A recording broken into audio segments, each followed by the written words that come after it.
अगर आप भी ज़िंदगी में उड़ने का शौक़ रखते हैं तो एक बाज़ बनिए, क्योंकि बाज़ अपने अलग एटीट्यूड की वजह से ही पक्षियों का राजा कहलाता है। बाज़ एक ऐसा पक्षी है जो आसमान में सबसे ऊंचा उड़ने की क्षमता रखता है। बाज़ की फितरत में किसी को नीचा दिखाने की नहीं है, बल्कि उसे खुद पर पूरा भरोसा है और वो हौसला रखता है ऊंचा उड़ने का। कभी भी छोटी सोच वाले व्यक्ति के साथ में मत रहिए, या जो आपको कहते हैं कि तुझसे ये कभी नहीं होगा। इसलिए उन लोगों के साथ रहिए जो आपके जैसे कुछ बड़ा करने की सोच रखते हैं। जैसे एक बाज़ कभी भी छोटे पक्षी जैसे कौवे या तोतों के साथ नहीं उड़ता।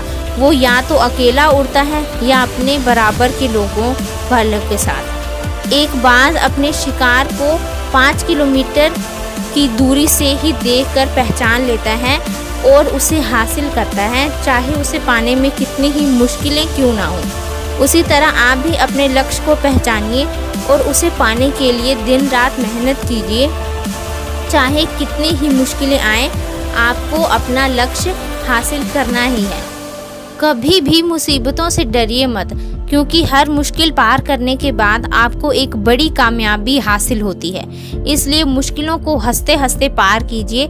जैसे जब आसमान में बादल आते हैं तो सब पंछी छुप जाते हैं, लेकिन बाज़ और ज़्यादा उत्साहित हो जाता है और उड़ते उड़ते बादलों के ऊपर पहुंच जाता है। इसलिए मुश्किलों से बचिए नहीं, बल्कि किसी तरह से उससे लड़कर और उससे जड़ से हटा दीजिए, ताकि वो मुश्किल कभी भी लौट के वापस आए ही ना।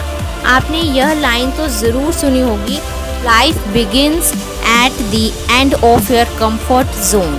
यानी कि जब आप अपनी आरामदायक दुनिया को छोड़ते हो तभी ही आपके जीवन की असली शुरुआत होती है।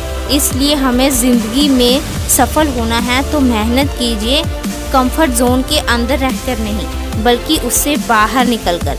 जैसे बाज़ कभी अपने घोंसलों को पूरा आरामदायक नहीं बनाता है, क्योंकि उसे पता है कि अगर वो सब कुछ पहले ही अपने बच्चे के लिए आरामदायक बनाकर रखेगा तो वो उसमें से बाहर ही नहीं निकलेगा।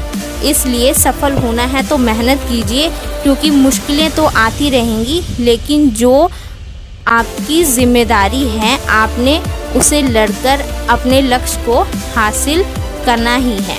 और एक बात हमेशा याद रखिए कि जो उड़ने का शौक़ रखते हैं वो गिरने का खौफ कभी नहीं रखते।